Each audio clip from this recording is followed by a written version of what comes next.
5টা বছর আমি সংসার।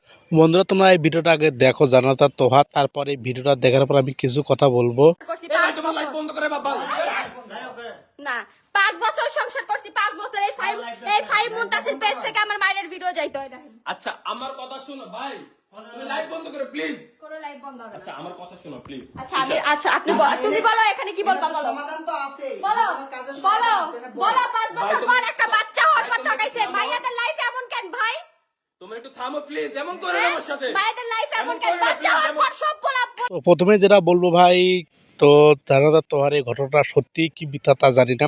যদি ঘটনা ঘটে তো যতটুকু মনে হচ্ছে যে তোহা হয়তো বা জান্নাতকে ঠকাইছে, যার কারণে লাইভ এসে চিল্লাচিল্লি করতেছে। যদি এইটাই হয় ভাই, তাহলে কি আর বলবো, বলার কিছু নাই। আর যদি মিথ্যা হয় তো আমার যতদূর মনে হচ্ছে এটা ঘটনাটা ভাই স্ক্রিপ্টেড সাজানো ঘটনা, জাস্ট ভাইরাল বা ট্রেন্ডিংয়ে আসার জন্য।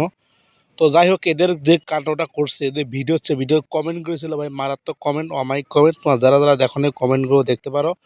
তো এরা যেভাবে করতেছে, এগুলো ন্যাকামো করতেছে, আসলে মানুষজন ভালোভাবে নিচ্ছে না, এর কমেন্টগুলো দেখলেই বোঝা যায়। তো যাই হোক, পাপের ফল পাপেই হয়, তার একটা প্রমাণ এইটা।